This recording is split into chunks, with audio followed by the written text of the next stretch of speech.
Selamat datang kembali di channel YouTube kami Jati Kembar Farm. Kali ini saya sedang berada di kolamnya Pak siapa ya Pak? Larso. Pak Larso ya. Bakso Solo Pak Larso. Bakso Solo Pak Larso.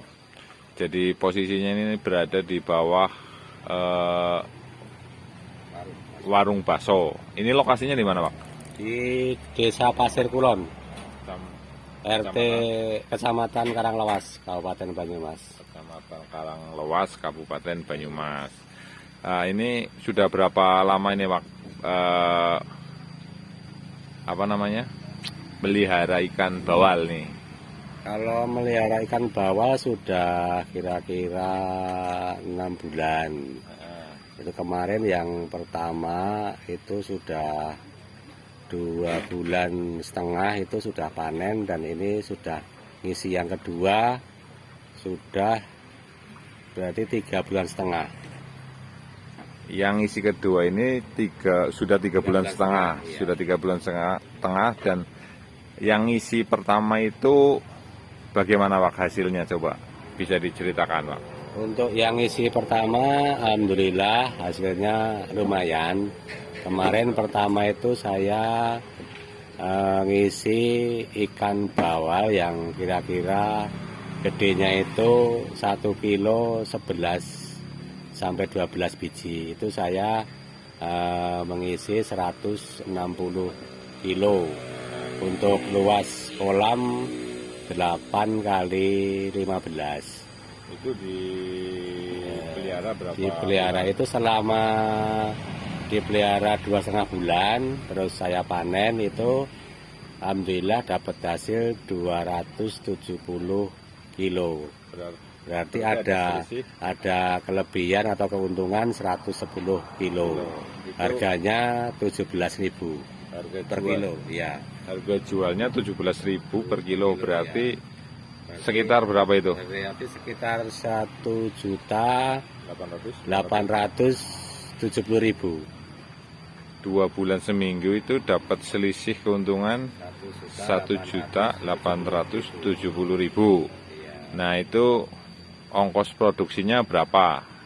Dari pakan kayak gitu, dari tenaga. Ini tenaga yang ada Bapak sendiri atau ada yang bantuin?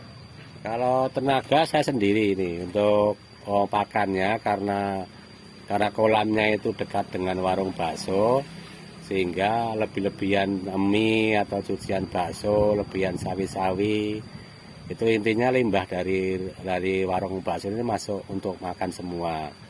Terus ditambah nanti kalau pas waktunya agak longgar itu saya nyari daun-daunan, itu sengaja di dekat kolam saya tanami pohon-pohon singkong, terus pohon-pohon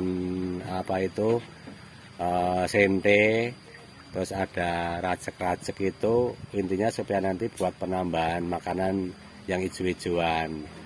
Intinya jadi untuk pertama itu dari seluruh makanan, intinya ya tidak ada yang beli. Berarti selama yang panen pertama itu tidak ada pakan yang beli? Ya ada Pak. Untuk yang pertama kita tidak membeli pakan.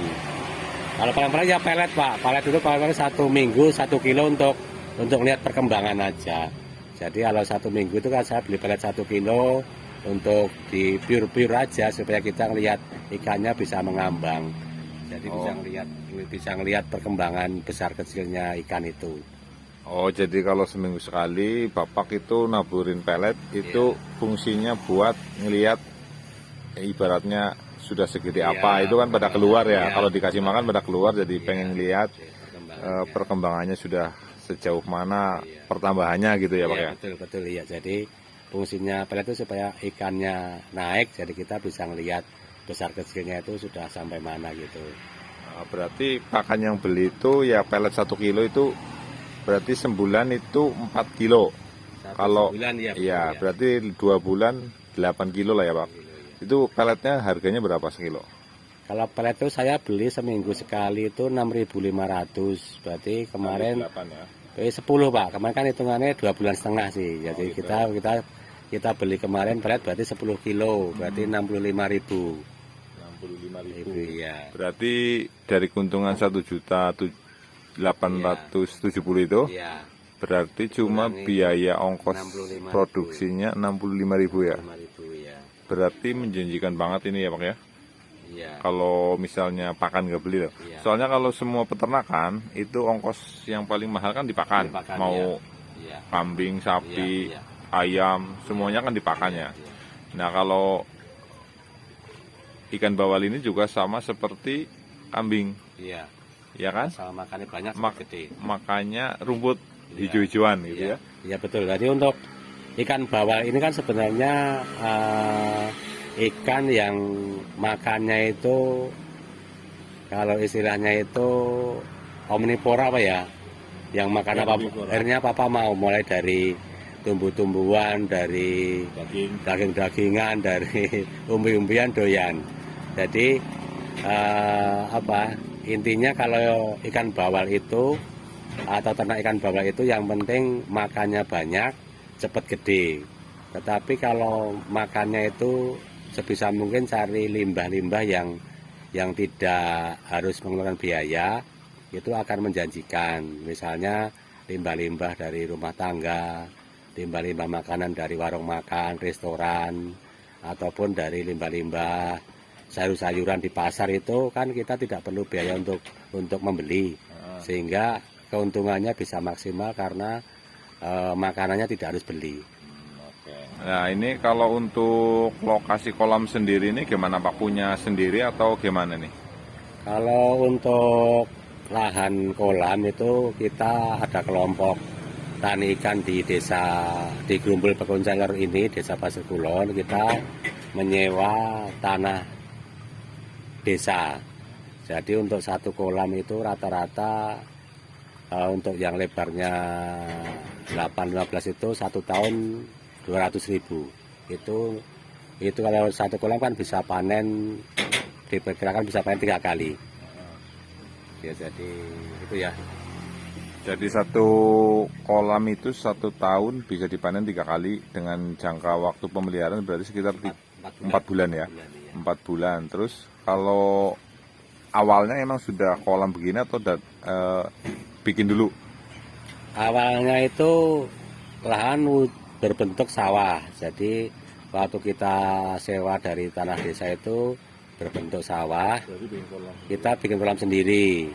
Jadi waktu itu ada yang digali sendiri, ada yang diketuk sendiri, ada yang dikodeni ke orang lain. Itu rata-rata kalau satu kolam itu kalau diborong oleh tukang gali itu rata-rata 1.500.000.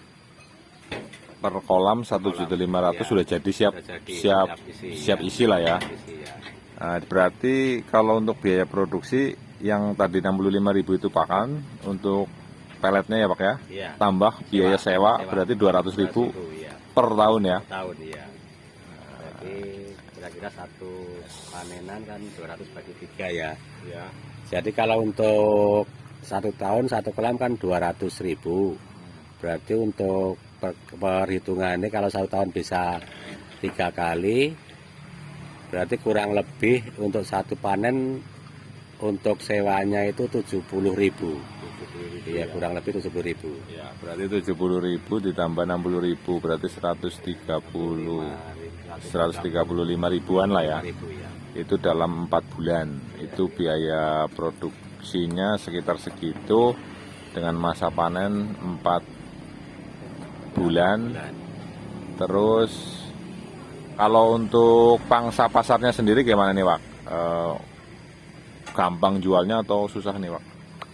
Alhamdulillah kalau untuk masalah pemasarannya untuk daerah Karangawas ini banyak sekali bakul-bakul yang bisa menampung. Jadi kalau kita ikannya sudah besar, terus kita sudah niat untuk menjual, kita tinggal telepon bakul-bakul yang besar itu, sehingga besoknya datang, terus ditimbang barang-barang, nanti setelah ditimbang langsung dibayar.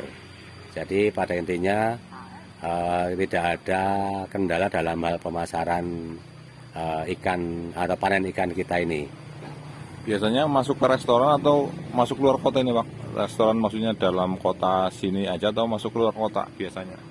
Kalau yang info yang saya terima itu kebanyakan masuk ke luar kota. Jadi kebanyakan ada yang untuk memasok pancingan-pancingan, ada yang masukin ke restoran-restoran di luar kota.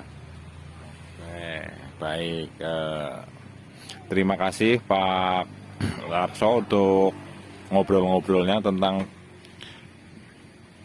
budidaya ikan bawal ini. Semoga bermanfaat buat penonton. Bagi para penonton yang pengen menghubungi atau pengen berbincang-bincang dengan Pak Larso, silahkan datang ke sini, boleh ya Pak ya? Boleh, Ya, nanti saya cantumin nomor teleponnya Bapak Larso di kolom deskripsi, silahkan dicek. Dan Kalian makan bakso. oh ya, sekalian makan bakso. Ini di atas kolam itu ada bakso Solo. Sambil menikmati bakso, melihat pemandangan kolam-kolam di bawahnya penuh dengan ikan bawal.